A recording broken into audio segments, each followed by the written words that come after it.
Hi, welcome to Iowa. Thank you. I read a part of an article with Mr. Christoph that said, food won't grow here anymore. And it broke my heart. I don't know if you're familiar with that article. He went down to Guatemala and he just talked to the people and asked them why they were making that trek north. And it's a heartbreaking article, and I want to know what you would do to help those people, because it sounded like a lot of the problem that they're facing, they're not getting any rain at all. They can't grow any food. Their children are starving. So do you have a plan to help those countries and keep those children from starving to death? Yes.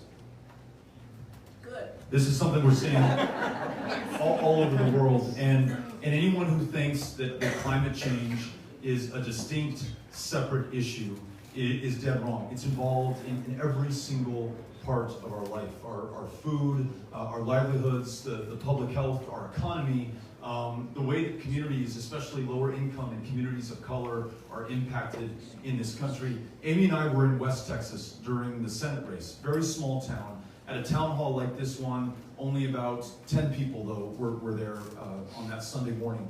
And I remember a young woman came in, a farmer, and she brought her kids, and she said, "I'm missing my son's basketball game to be at your town hall. Never been at one of these before, never thought I'd make my first with a Democrat.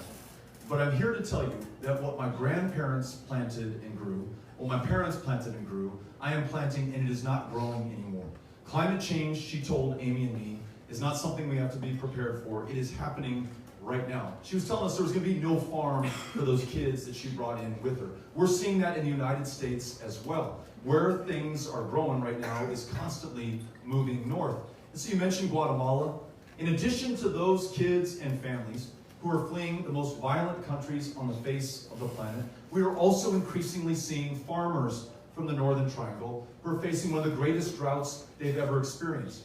If you think that the 400,000 apprehensions that we had on the US-Mexico border last year was a crisis, wait until some countries in the Western Hemisphere can no longer support human life, because that's exactly where we are headed. So meeting this 2 degrees Celsius challenge by putting everything that we've got into taking ourselves off of fossil fuels and embracing renewable energy, putting farmers in the driver's seat, is absolutely critical. And then I do the following.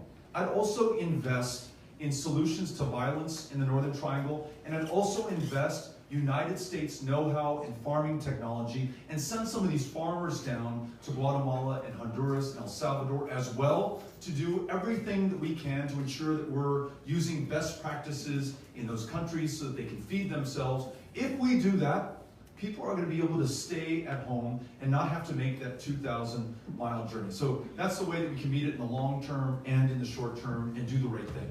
Thanks for asking the question. Appreciate it.